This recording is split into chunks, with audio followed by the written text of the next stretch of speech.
مطار تونس قرطاج الاخراني في ترتيب فيه 239 مطار من العالم الكل. تحب تفهم علاش وكيفاش؟ تبع الرشمة.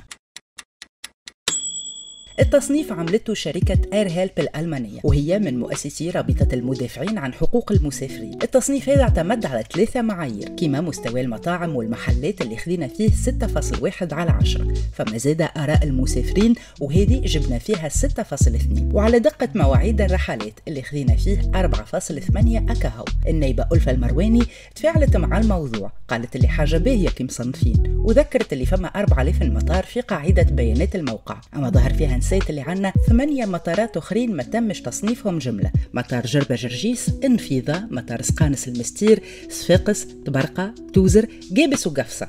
زعما أما خير نعترفوا بمشاكلنا ونخدموا على حلول، وإلا نحتفلوا بأن أنجح الفاشلين وإلا أفشل الناجحين.